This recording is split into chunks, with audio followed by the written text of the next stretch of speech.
Hey guys, once again, thank you for visiting our link today at Spaces Made Perfect by Jofer Interiors SMP. As you may already know, I'm Fernando, and today we'll be designing a wonderful chandelier fit for any season, more so for these holiday seasons or any holiday season of your choice.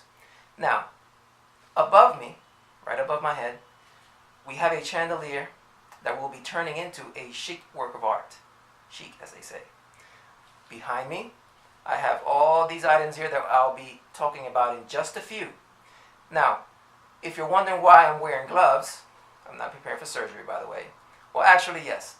Dealing with crystals is more so clean, or no print surgery, if you'll say. And you get my drift in just a few seconds here. Now, I'll move out of the way. I'm going to explain what all these items represent and how we'll use them in our amazing, chic, spectacular chandelier. The reason I'm wearing gloves is because many people, when they unbox their crystals or unbag their crystals, they tend to just hold them with their bare hands, and this will actually create fingerprints on your crystals.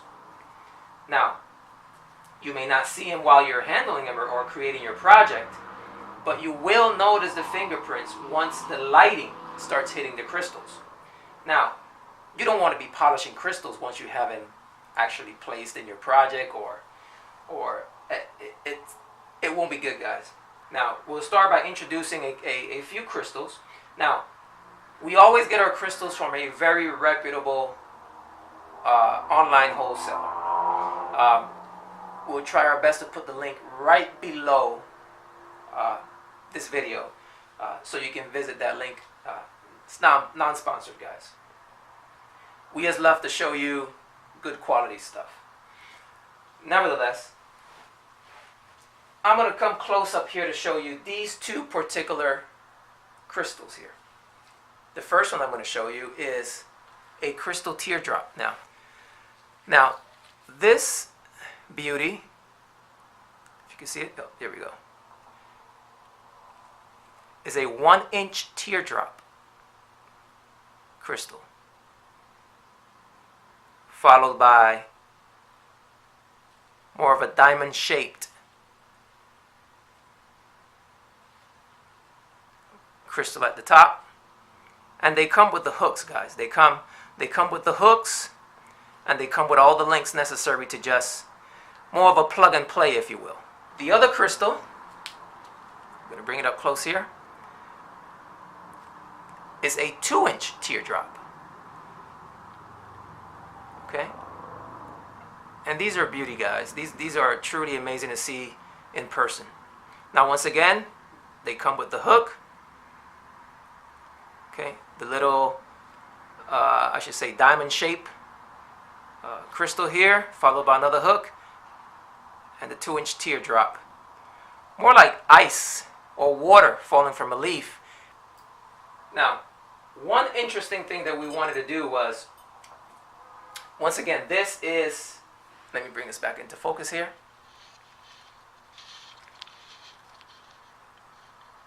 Here we go. So we decided to use this oyster shell. Now, if most of you is, eating oysters, you can appreciate the texture. Now, this is about 2 inches. Now, some of the shells we have here are anywhere from 2 to 3 inches in length. What we did was basically pre-drilled a hole, if you can see that here. We pre-drilled a hole into the oyster shell, right here. You can see that, right there. And we threaded a piece of nylon thread through the hole, made sort of a hook, if you can see the thread right here. Because what we wanted to do was to suspend the ornamental metal hooks. Okay? So you have shell, the nylon thread that we threaded through the hole of the shell.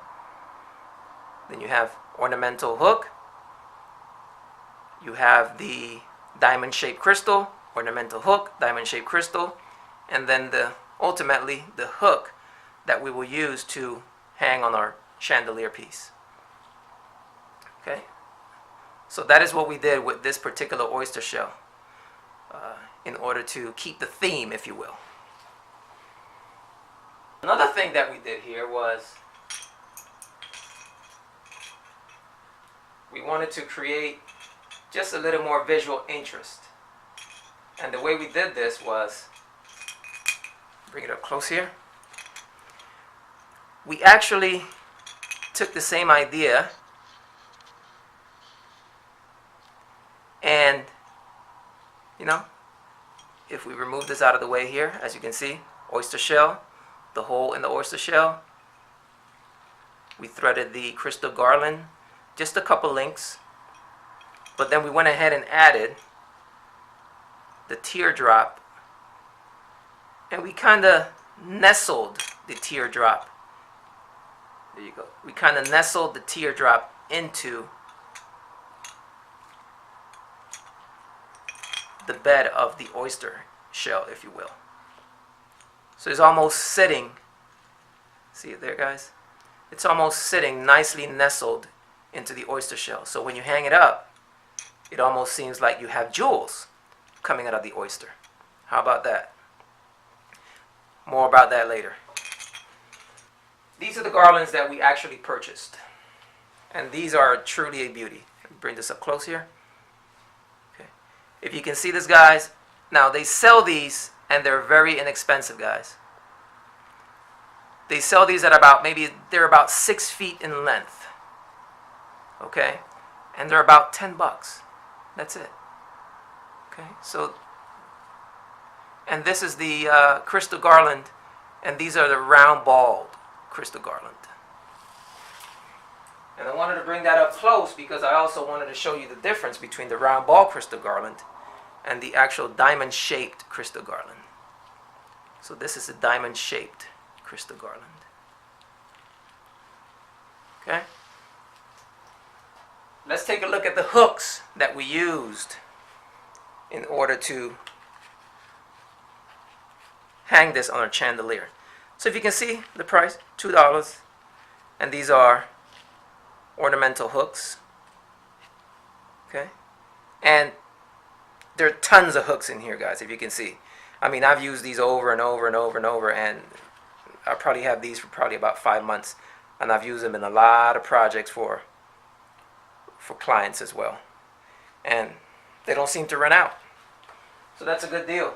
Another item we want to show you here is this amazing Facet crystal ball. Guys, now when you're looking for these, you can't just search crystal balls, because believe me, you're going to get all sorts of crazy stuff on the online. You have to be very specific. These are crystal facet balls. Facet balls. Now, this beauty is 80 millimeters in diameter. Basically almost the size of roughly the size of a baseball. Somewhat heavier than a baseball, but about the same size of a baseball. So just imagine that. Look at the beauty. I mean, this crystal is almost flawless. Now, I'm not a crystal expert, but when this thing is used in your projects, believe me, at least you'll think it's perfect. It almost looks like a diamond out of a movie or something. But anyway, now these facet balls also come with the pre-drill holes, obviously. If they expected us to drill holes into these things, then that would be madness. But fortunately enough, see right there, I did a little more focus for you. This is the hole right here, pre-drill hole, and we threaded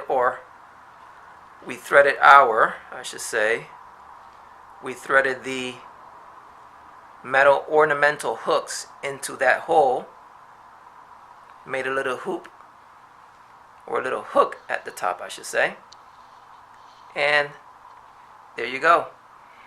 That's what we'll use to hang on our chandelier, and you'll see how that is going to come about in just a few. Okay? Now we have these, I believe they're 2 inches. No, these are about 4 inches in length. 4 inches in length, about 3 inches in diameter. These are called miniature lampshades. I'm pretty much sure that you guys have seen these in your home improvement stores.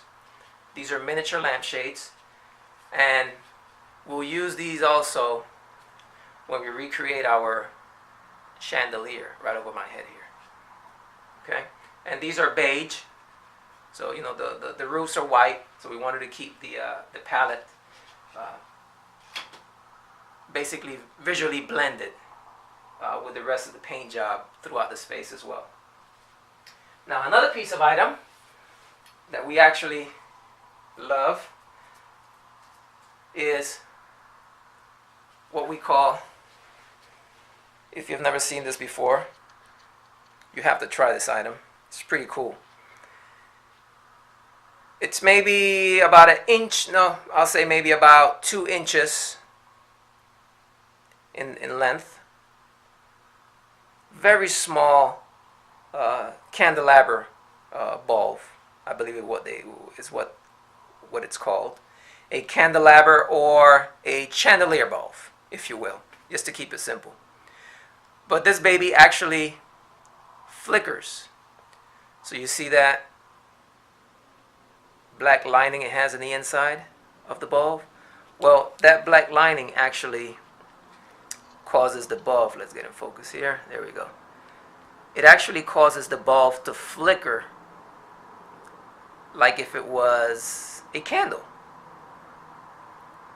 And I thought this was just truly amazing. We're going to start with one of our round facet balls, and we'll simply hang it on one end of the chandelier dish.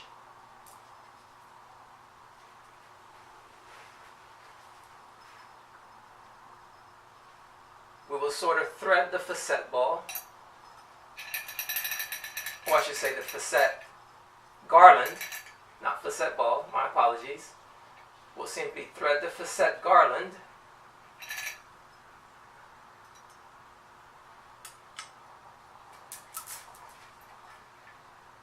and we gotta be very patient here, guys. Patience is a virtue, as they say. And once in a while you have to take a step back, take a look and see how it looks and reposition it, you know. Play with it a little, guys. You just have to play with it somewhat. Now, we're going to take our diamond-shaped garland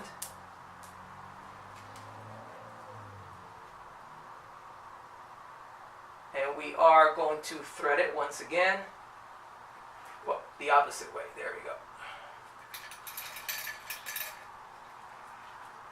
Now, the next step, guys, is to use our oyster shells. We're going to use our oyster shells.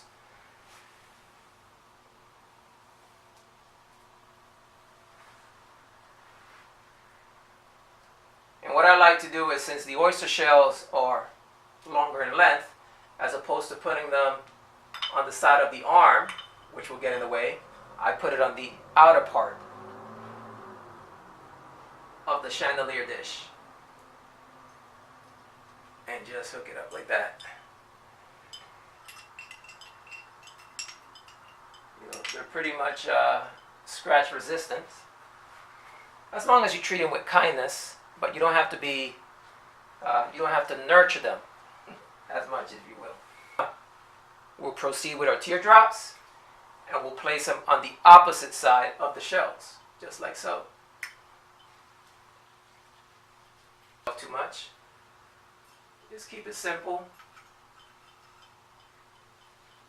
Now we're going to use the 2-inch teardrop. And we're going to place it. We're going to just use 4 of these. We're not going to use 6 as we did with all the other arms. We are just going to use 4 of the teardrops. Now, guys, we're going to use the, you can see it here, there we go. We're going to use the chandelier, or if you will, the candelabra bulbs. And like I said before, these are the ones that actually, when they light up, they give more of a candlelight effect, if you will. And for this project, we're just using 2. And then for the other arms, we used the regular bulbs. See if you can see it here. For the other 4 arms, we just used the regular chandelier bulb. And once again, guys, just a tip. Now, when you buy these, in order to give a visual impact to your chandelier, I suggest you get these with the, how would they call it? I guess the candle tip. Because some of these bulbs actually come with a rounded out tip. But if you take a closer look at this, I think that's a good view there. You can see where the bulb actually, the tip is more of a pointy tip, curved and pointy, as opposed to just a simple rounded tip that you will get with most bulbs. So I believe they call these a candle tip chandelier bulb. And it just creates a better visual impact. Okay, so we'll continue to work on our project here. And in just a few minutes, we'll give you our final product.